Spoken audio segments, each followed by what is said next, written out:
शिवसेनेच्या 48व्या दसरा मेळाव्याच्या निमित्ताने मंचावर उपस्थित असलेले शिवसेनेचे ज्येष्ठ नेते आदरणीय सुधीरभाऊ जोशी,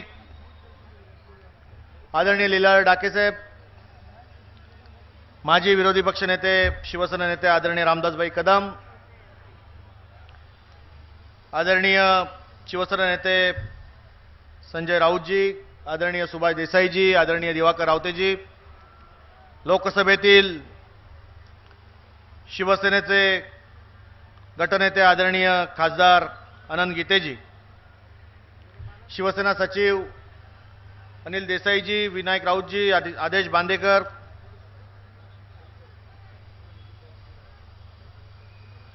कल्याण शहराच्या महापौर सौभाग्यवती पाटील, संभाजीनगरच्या महापौर श्रीमती ओझाजी, मंचावरील उपस्थित मान्यवर, बंधू आणि भगिनींनो, शिवसेना पक्षाची स्थापना झाल्यापासून तळमळीने गेली 47 वर्ष सातत्याने हा दसरा मेळावा या शिवतीर्थावरती होतोय आणि आज आपण सर्व 48व्या दसरा मेळाव्याच्या निमित्ताने एक विचारांचं सोनं लुटण्यासाठी, परंपरागत संस्कृतीचा वारसा जतन करण्यासाठी या शिवतीर्थावरती मोठ्या संख्येने जमलेलो आहोत. या मंचावरून शिवसेना पक्षाचे प्रमुख आदरणीय उद्धवजी यांचं मार्गदर्शन होणार आहे. समोर बसलेल्या आपल्यासारख्या असंख्य शिवसैनिकांमध्ये माझ्यासहित हिंदुहृदय सम्राट शिवसेना प्रमुख माननीय बाळासाहेब ठाकरे यांचे विचार हे सतत आणि सातत्याने आपण ते आत्मसात करतोय आणि त्यामुळे या दसऱ्याच्या मेळाव्याला एक वेगळं असं महत्त्व आहे. मुंबई शहरामध्ये सन 1985 पासून आज मितीपर्यंत या मुंबईच्या 1.25 करोड जनतेने सतत सातत्याने शिवसेना प्रमुखांच्या विचारावरती विश्वास ठेवून गेली अनेक वर्ष या मुंबई महानगरपालिकेत शिवसेना नगरसेवकांनी केलेलं काम, उद्धवजींनी या शहराच्या हिताच्या दृष्टीने मुंबई महानगरपालिकेच्या वतीने उभारलेले मोठमोठे प्रकल्प, यामुळे शिवसेना भारतीय जनता पक्ष युतीला सातत्याने मुंबई महानगरपालिकेमध्ये विजयी करून दाखवलं. 2012च्या निवडणुकीमध्ये याच मुंबई शहरामध्ये महानगरपालिकेच्या निवडणुकीमध्ये जेव्हा सर्व राजकीय पक्ष पाण्यात देव बुडवून बसले होते, तेव्हा याच मुंबईकर जनतेने पुन्हा एकदा शिवसेना प्रमुखांच्या विचारावरती विश्वास ठेवून उद्धवजींनी जे काम मुंबई शहरामध्ये नगरसेवकांच्या मदतीने या शहरासाठी करून दाखवलं, त्यामुळे पुन्हा एकदा 2012च्या महानगरपालिकेच्या निवडणुकीमध्ये शिवरायांचा तेजपूज्य भगवा महानगरपालिकेवर त्याच डौलाने फडकवला, याचे सारे आपण साक्षीदार आहात. आणि सतत सातत्याने या मुंबई शहरामध्ये विकासाची कामं करत असताना अनेक गोष्टी या मुंबईकर जनतेला सातत्याने देण्याचा प्रयत्न मुंबई महानगरपालिकेच्या वतीने शिवसेनेच्या माध्यमातून आपण सर्व मंडळी करत आहोत. मुंबई शहरामध्ये सतत वाढणारे ताणतणाव आणि त्यामुळे होणारा आरोग्य व्यवस्थेवरती परिणाम, या सगळ्या गोष्टी लक्षात घेऊन मग मधुमेह असेल, मूत्रपिंडाचे विकार असतील, हृदयविकाराचे विकार असतील, यावरती सतत सातत्याने अत्याधुनिकपणे चांगल्या उपाययोजना कराव्या म्हणून महानगरपालिकेने अनेक प्रकल्प राबवले. या आरोग्य विभागामध्ये मुंबई शहराच्या विविध भागामध्ये डायलिसिस सेंटरची आवश्यकता लक्षात घेऊन मुंबई महानगरपालिकेच्या खासगी रुग्णालयामध्ये असतील, मुंबई महानगरपालिकेच्या त्या ठिकाणी 19 रिझर्वेशनमध्ये आलेल्या प्रॉपर्टीमध्ये असेल, मुंबई महानगरपालिका नव्याने उभारत असलेल्या त्या इस्पितळामध्ये असेल, त्या ठिकाणी संस्थांच्या मदतीने मुंबई महानगरपालिकेच्या सहकार्याने आपण अत्यल्प दरामध्ये डायलिसिस सेवा उपलब्ध करून दिली. येणाऱ्या काळामध्ये दुसऱ्या टप्प्यात मग कुपर रुग्णालय असेल, जोगेश्वरी पूर्व येथे नव्याने तयार झालेलं आणि याच महिन्याच्या 21 तारीखला शिवसेना कार्यप्रमुख उद्धवजी ठाकरे यांच्या हस्ते लोकार्पण होत असणाऱ्या हिंद हृदय सम्राट शिवसेना प्रमुख बाळासाहेब ठाकरे रुग्णालय असेल, कुपर रुग्णालय असेल, भगवती असेल, पलीकडे पूर्व उपनगरामध्ये स्वातंत्र्य सावरकर उद्यालय असेल, या सगळ्या रुग्णालयामध्ये डायलिसिस सेंटरची सेवा मुंबई महानगरपालिकेच्या वतीने आपण सुरू करतोय. आरोग्य आणि वैद्यकीय सेवेसाठी भरीव अशा पद्धतीची तरतूद या गेल्या अनेक वर्षामध्ये मुंबई महानगरपालिका करते. या मुंबई शहरामध्ये मानसिक तणाव आणि त्यामुळे होणारे अनेक विकार यासाठी मुंबईकरांना मदत मिळावी म्हणून मानसिक तणाव हेल्पलाईन देखील मुंबई महापालिकेने सुरू केले. या मुंबई शहरावरती क्षयरोगाने ज्या पद्धतीने एक विळखा घातला होता, या क्षयरोगातून सतत सातत्याने मुंबईकर जनतेला बाहेर काढण्याच्या दृष्टीने महापालिकेने जे प्रयत्न केले, त्या प्रयत्नातून हा क्षयरोग बरा करण्याच्या दृष्टीने अनेक उपाययोजना महापालिकेने केल्या. अजून एक महत्त्वाची गोष्ट की पर्यावरणातील वाढते बदल, त्याच्यावरती आरोग्याचा होणारा विपरीत परिणाम, या सगळ्या गोष्टी लक्षात घेता एमडीआर टीबी याचा देखील धोका मुंबई शहराला प्रचंड मोठ्या प्रमाणात आहे. आणि हे मुंबईकरांना आव्हान आहे. महापालिकेने आव्हान स्वीकारलेलं आहे आणि या एमडीआर टीबीचं पाळ त्या ठिकाणी नायनाट करावा, उच्चाटन करावं म्हणून येणाऱ्या आगामी काळामध्ये कशा पद्धतीने आपण कार्यक्रम आखला पाहिजे, आरोग्य व्यवस्था उभारली पाहिजे, याची एक ब्ल्यूप्रिंट मुंबई महापालिकेने तयार केली आहे. केंद्राकडून राज्याकडून मदत मिळत असताना महानगरपालिका स्वतः असलेल्या सेवेच्या या सगळ्या गोष्टीचा उपयोग करून एमडीआर टीबीवरती नियंत्रण मिळवण्याच्या दृष्टीने प्रयत्न करतोय. आपण हे सगळं करत असताना मुंबई शहरामध्ये कर्करोगाचं वाढतं प्रमाण, त्या उपचारासाठी या मुंबई शहरामध्ये उपलब्ध असलेलं एकमेव टाटा कॅन्सर रुग्णालय, या रुग्णालयामध्ये ग्रामीण भागातून येणाऱ्या रुग्णांची संख्या, देशातून येणाऱ्या रुग्णांची संख्या, यामुळे थेरपीसाठी देखील ज्यावेळेला या रुग्णालयामध्ये रुग्णांच्या नातेवाईकांना जावं लागत होतं, 3-3 महिने याच इस्पितळामध्ये वाट बघण्यासाठी त्यांना त्या रांगेमध्ये उभं राहायला लागायचं. महानगरपालिकेने नेमकं हे लक्षात घेतलं, कर्करोगावरती थेरपीची आवश्यकता आहे हे लक्षात घेऊन सायन आणि नायर या ठिकाणी जवळजवळ 300 बेडचं त्या ठिकाणी थेरपी सेंटर देखील मुंबई महापालिकेने सुरू केलेलं आहे. मुंबई शहरामध्ये वाढतोय ताणतणाव, त्यामुळे मुंबईकर जनतेमध्ये वाढणारा मधुमेहासारखा विकार, रक्तदाबासारखा विकार, यावरती सतत सातत्याने या ठिकाणी रक्त तपासणी झाली पाहिजे, उपचार दिले गेले पाहिजे आणि म्हणून मुंबईकरांना हे उपचार अत्यंत मोफत मिळावे म्हणून महानगरपालिकेने मुंबई शहराच्या सगळ्या भागामध्ये 23 विभाग कार्यालयाच्या क्षेत्रामध्ये एक अशा पद्धतीचं आरोग्य केंद्र, ज्याच्यामध्ये मधुमेह आणि रक्तदाबावरती मोफत अशा पद्धतीचे उपचार महानगरपालिका मुंबईकरांना देते आणि 3 महिन्यानंतर आपण उपचारासाठी पुन्हा या अशा पद्धतीचा संदेश SMS द्वारे या मुंबईकरांना पाठवून मुंबईकरांची सेवा आरोग्याच्या दृष्टीने चांगल्या पद्धतीने करण्याचा प्रयत्न या ठिकाणी आपण करतोय.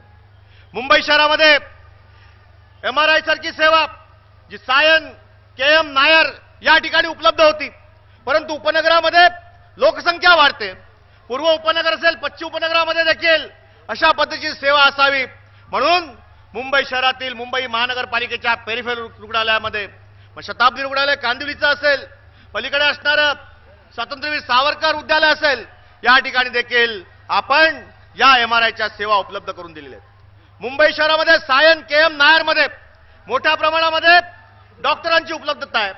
पेरिफेरल हॉस्पिटलमध्ये या संपूर्ण डॉक्टरांची आवश्यकता आहे आणि म्हणून या संपूर्ण पेरिफेरल हॉस्पिटलमध्ये सायन्स सारख्या रुग्णालयात लावून देखील लिंकेज सिस्टीमद्वारे आणि टेलिमेडिसिनद्वारे त्या ठिकाणी रुग्णांवरती उपचार करता येतील अशा पद्धतीची यंत्रणा देखील महापालिकेने उभारलेली आहे.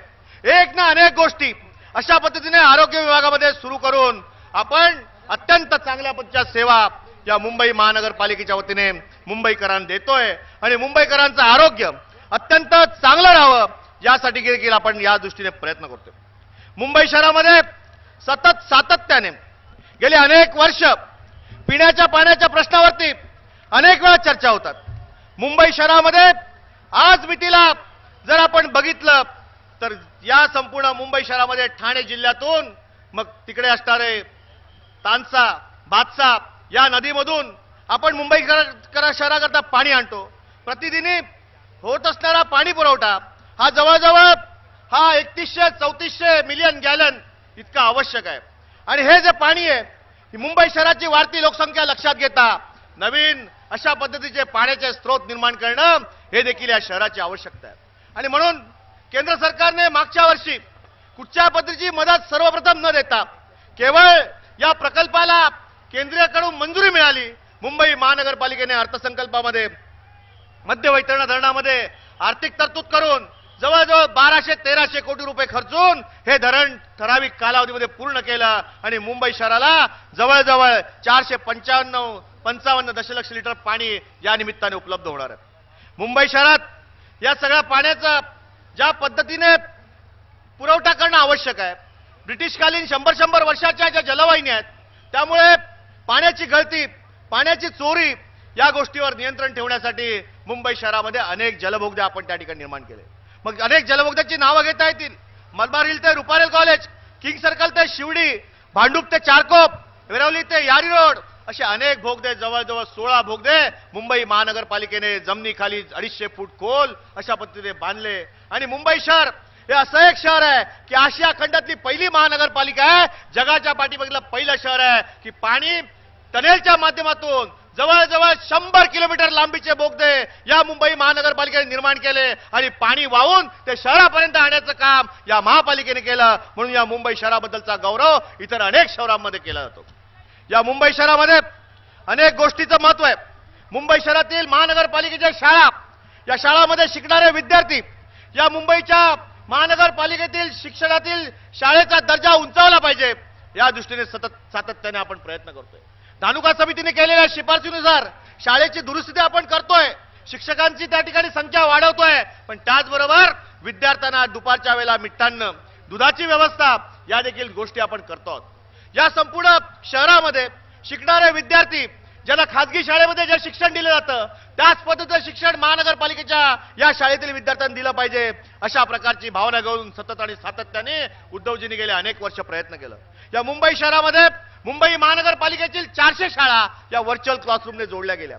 या व्हर्च्युअल क्लासरूमच्या माध्यमातून ज्या पद्धतीने तज्ञ शिक्षकांकडून एसएससीच्या विद्यार्थ्यांना त्या ठिकाणी शिक्षण दिलं जातं, इतर वर्गातील विद्यार्थ्यांना जी सामान्य ज्ञानाची माहिती दिली जाते, त्यामुळे मुंबई महानगरपालिकेतील या वर्षीच्या स्कॉलरशिपच्या परीक्षेतील जो काही दर्जा आहे त्याची पर्सेंटेज उंचावलेले आहेत. मुंबई महानगरपालिकेच्या एसएससीचा रिझल्ट हा पर्सेंटेज वाईज उंचावलेला आहे आणि अनेक विद्यार्थ्यांनी मान्य केलंय की व्हर्च्युअल क्लासरूमच्या या संपूर्ण मार्गदर्शनामुळे मुंबई महानगरपालिकेत शिकत असताना देखील अभ्यास करत असताना कोणत्याही पद्धतीचा त्रास या वेळेला आम्हाला जाणवला नाही आणि जास्तीत जास्त गुण त्या ठिकाणी संपादन करत असताना या व्हर्च्युअल क्लासरूममुळे आम्हाला मदत झाली अशा पद्धतीचे अनेक गौरव उद्गार अनेक विद्यार्थ्यांनी काढले. हे सारे श्रेय मुंबई महापालिकेने केलं असलं तरी देखील ही संकल्पना शिवसेना पक्षप्रमुख उद्धवजी ठाकरे यांची होती हे देखील मला सांगायला या मंचावरून अत्यानंद होतोय.